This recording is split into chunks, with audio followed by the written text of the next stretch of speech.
CBS News Miami. Good afternoon and thank you for joining us. I'm Lauren Pastrana filling in for Naja Sherman. Welcome to CBS News Miami's 4 p.m. Quickcast. Let's take a look at today's top stories.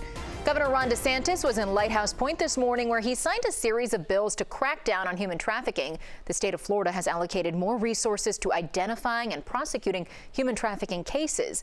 The bills signed today increase penalties for suspects and also provide assistance for the victims. It establishes a civil action against traffickers and allows victims to recover damages from adult entertainment establishments. It's going to serve as a deterrent for some of those people, knowing that now they can be liable in a more direct way financially. The legislation also allows human trafficking victims to receive restitution from the sale of their trafficker seized property. And additionally, the legislation increases penalties for adult entertainment establishments that exploit minors. From a first-degree misdemeanor, it's now going to be a third-degree felony. Nationwide, human trafficking is a $150 billion criminal enterprise. The Broward County School Board will close its application process in the search for a new superintendent. CBS News Miami's Terry Hornstein was at the district headquarters in Fort Lauderdale with the latest. After a lengthy process, the Broward County School Board could have a final pool of candidates by today. They are expected to close the application process for the next superintendent in the hopes of soon finding a new leader of the school district. Recruiters already narrowed down their pool of 26 candidates down to a half dozen. District recruiters' leading candidates include Broward's active chief of staff, Valeria Wanza, and assistant superintendents from Palm Beach County, Chicago, and Detroit. If all goes to plan, here's the timeline for what's next. The board plans to name semifinalists by next week. Then those finalists would have to submit video recordings answering questions in 2 weeks. At the end of this month, we would hear who the finalists are. By June 14th, the board will hear community feedback, and the next day they are expected to pick a new hire. Now, as long as the school district does not change their timeline once again, we could have a new leader of Broward County Schools in less than a month's time, ending a long, drawn-out, and at sometimes contentious battle over who should be the leader of Broward County Schools. And that was CBS News Miami's Terry Hornstein reporting. Always alerting, always tracking. This is Next Weather. Taking a live look now at downtown Miami. It's been a nice and warm day so far, and things will be heating up as the week goes on, but we could see a spotty shower or two. Next, weather meteorologist Cindy Presso joins us now with more on that. Cindy. I think we're going to see that just about every day, and also the wind is going to shift to the southwest, so that'll pull everything here to the east side of the state instead of the west. PM thunderstorms possible, higher heat and humidity as we head through the week, and weekend storm chances, of course, because it is the rainy season. Now, tomorrow we're going to be watching for record territory. We're not expecting to reach the record high of 94, but 92 degrees would be close. So that would be the day, our hottest day next week as those winds turn to the west-southwest. That'll bring in that heat. 91 on Thursday. Friday, we're still in the 90s. Same thing heading into the weekend with a pretty good chance for rain. Elsewhere, temperatures will be in the mid to upper. Right now, it's 85 degrees in Homestead, 87 in Miami, but we already hit 90 today. Little bit of cooler, drier air slipped in here this afternoon. We're going to start watching that chance for some showers and storms developing. The humidity came down just slightly.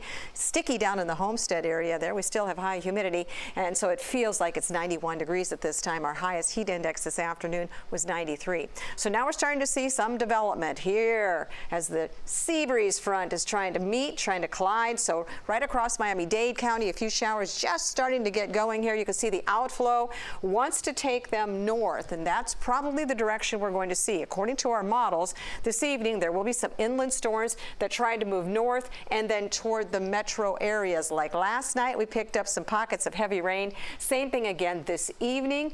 Winds turning to the south tonight, and then tomorrow southwest. So we'll also see a chance for some showers very early tomorrow morning, southern Miami-Dade and Monroe County. And then tomorrow afternoon, we'll start to watch for a few showers starting to pop. Not as many. This time it looks like Broward County will be the focus for a few storms that head to the north and east. Again, with that westerly flow, everything kind of pushes off to the east. So our rain chances will go up Thursday, Friday, Saturday, and Sunday, about a 40% chance. So again, not every everybody gets wet, but again, we're going to see widely scattered showers and storms. Here's your forecast now for Wednesday. Still looking for a high of 92 degrees tomorrow, which would be in record territory. Thursday, a 40% chance for showers and storms. We're carrying that all the way through the weekend. Next week, a little bit higher, Monday into Tuesday, but look at these temperatures, upper 80s to lower 90s, not much change there. Cindy, thank you. FEMA will set up its mobile disaster recovery sites in 2 new locations this week, starting tomorrow through Saturday. Those locations will be in Dania Beach Library City Hall and Samuel Delaveau Memorial Park in Fort Lauderdale. They'll be open each day from 8 to 7. There's also the Fixed Center at Hort Park in Fort Lauderdale. It's open 9 to 8, Monday through Saturday. And Governor Ron DeSantis signed a new bill into law that blocks public universities from using federal or state funds for diversity, equity, and inclusion programs. As CBS News Miami's Gabrielle Arzola reports, it's getting some pushback. Now on the chopping block are programs of diversity, equity, and inclusion, also called DEI. The governor signed a bill Monday that would stop public universities from funding these programs with state and federal money. But why?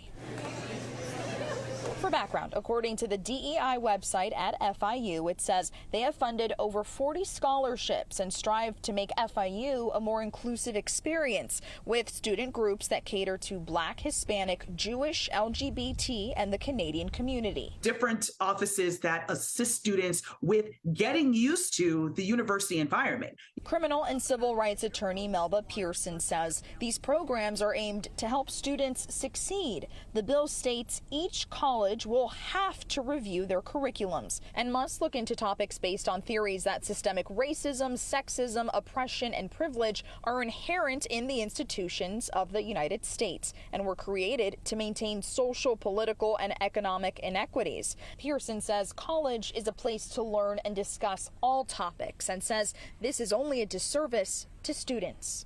The reality is, you're going to have a variety of students on any university campus. You would want them all to feel welcome. It means more money in Florida's economy. It means more students graduating successfully from Florida universities, which means more alumni throughout the country, which again increases our standing as a university system. That was CBS News Miami's Gabrielle Arzola reporting. The bill to block DEI programs will officially go into law on July 1st. And the American Association of University Professors released a statement saying this new law, quote, further cements the decline of Florida's higher education system by enshrining into law culture war-inspired censorship that will have a disastrous impact on students, faculty, and the future of education in the state, end quote.